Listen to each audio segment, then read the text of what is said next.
అన్నయ్య అన్నయ్య అన్నయ్య నేను బనానంపల్లి నియోజకవర్గం నుంచి చిన్న మారుమూల గ్రామం వెలుగటూరు గ్రామం నుంచి వచ్చిన అన్నయ్య నేను.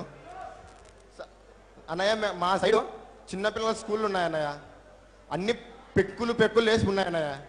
అలాగే పోయిన 2 సంవత్సరాల నుంచి ఈ స్కూల్ ఎత్తేస్తాము అంటున్నారు అన్నయ్య. అలాగే అగమల్ల గ్రామం నుంచి 3 ప్రైమరీ స్కూళ్ళు ఉంటే 2 స్కూళ్ళు ఎత్తేసినారు అన్నయ్య. 2 స్కూళ్ళు ఎత్తేసి వాళ్ళకు ఉన్న ఒక స్కూల్ కూడా ఎత్తేస్తామని చెప్తున్నారు అన్నయ్య. వాళ్ళకు స్కూల్కి వెళ్ళే పిల్లలకు మాత్రం వాళ్ళేమో మన పల్లెటూరు వాళ్ళంతా చిన్న పేద కుటుంబం నుంచి వచ్చినారు అన్నయ్య. వాళ్ళేమో కాన్వెంట్ స్కూల్కి వెళ్ళి చదవలేరు, ఆ గవర్నమెంట్ స్కూల్లో ఏమో ఎత్తేస్తున్నారు. ఆ ఉన్న ఒక్క స్కూల్లో కూడా సార్లు ఉన్నారు, ఆ సారోళ్ళు కాళ్ళు విసిగించుకోవడానికి, హెడ్ బాత్ చేసుకోవడానికి, నిద్రపోవడానికి, వాళ్ళు ఏదో టైం పాస్ కోసం వాళ్ళు వస్తున్నారు. మన పిల్లలు మాత్రం పోతారు, మధ్యాహ్నం అన్నం పెడతారన్నా అని తింటారు, బయటకు వచ్చేస్తున్నారు అన్నయ్య. కనీసము మా బనాంపల్లి నియోజకవర్గంలోనే చినిగిపోయిన జెండాను ఆవిష్కరించిన ఊరు ఉంది సార్ మా బనాంపల్లి నియోజకవర్గంలో. అంత దుస్థితి ఉంది సార్ ఇక్కడ. అలాగే సార్ మీరు జనసేన పార్టీ అభిప్రాయించినారు కదా, ఐఏఎస్ జయప్రకాష్ నారాయణ గారు ఏదో మార్పు తెద్దామని వచ్చారు, అతన్ని తొక్కేశారు. ప్రేమే లక్ష్యం సేవే మార్గం అని చిరంజీవి అన్నయ్య గారు పార్టీ తీసుకొని వచ్చారు, అతన్ని తొక్కేసినారు. మీరేమో 25 సంవత్సరాల భవిష్యత్ ఇస్తాను, మా మీద నమ్మకం పెట్టుకోండి అని మీరు చెప్తున్నారు. ఇప్పుడు మిమ్మల్ని మేము ఏమాత్రం నమ్మగలన్నాయా? మేమందరం నమ్మి మేము మీ అడుగుజాలో నడచాలని మేము వస్తున్నాం ఇక్కడ మీ వెంట. ఎప్పుడో నేను సీకర్లో 5 గంటలకు బస్సుకి అన్న వాళ్ళు ఇక్కడ స్టూడెంట్స్ మీటింగ్ ఉందంటే వస్తే ఆ గేటు దగ్గర ఏమో ఐడి కార్డు కావాలి మీకు, అదే ఫార్మాలిటీస్ అన్నయ్య, బయటికి దొబ్బడానికి ట్రై చేశారన్నయ్య. అదే కాకుండా ఈ చిన్న గ్రామాల్లో ఆ స్కూల్స్ మాత్రం ఎత్తేయకుండా చూడండి అన్నయ్య, అదొక్కడే మేము కోరుకుంటున్నాం, అందుకంటే ఏం లేదన్నయ్య.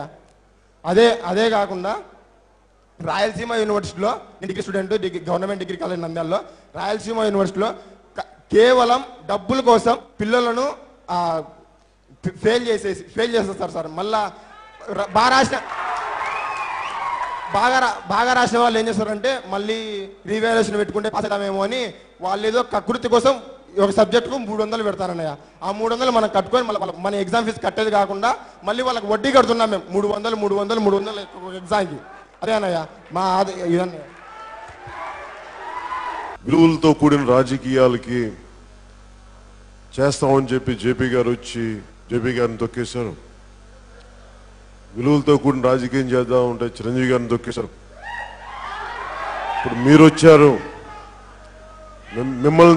మిమ్మల్ని తొక్కేరని గ్యారంటీ ఏంటి? మీరు నిలబడతారని గ్యారంటీ ఏంటంటే ఒక నిమిషం అసలు నాకు ఎవరు అండగా నిలబడతారని రాలేదు.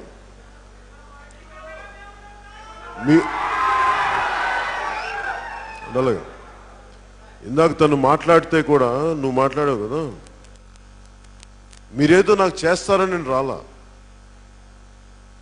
మీరేదో నాకు అండగా నిలబడతారని రాలా. నేను నా ఇష్టంతో వచ్చాను, నాకు ప్రేమ దేశం అంటే. మీలో ఎంతమంది ఓట్లేస్తారో తెలీదు, ఎంతమంది నిలబడతారో తెలీదు, నాకు ఇష్టం. ఎందుకంటే నేను అందరిలా కూర్చొని కథలు చెప్పను, సలహాలు ఇవ్వను, నేను పని చేసుకుంటూ వెళ్ళిపోతాను.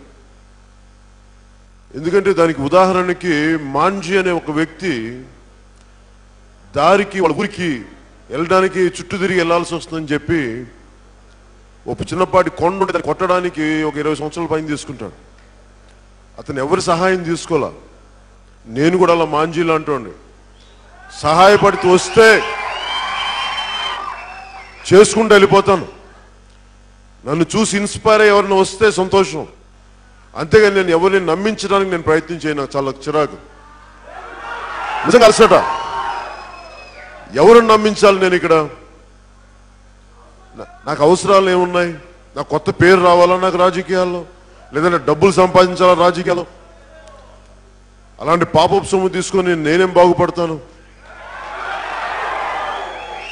ఇంతమంది కన్నీళ్ళ మీద కష్టాల మీద దోపిడీ చేసి వచ్చిన డబ్బు నా కుటుంబానికి కానీ, నాకు కానీ, నా పిల్లలకు కానీ మంచి జీవితం ఇస్తుందా? నేను అలాంటి ఆలోచన విధానంతో పెరగలేదు.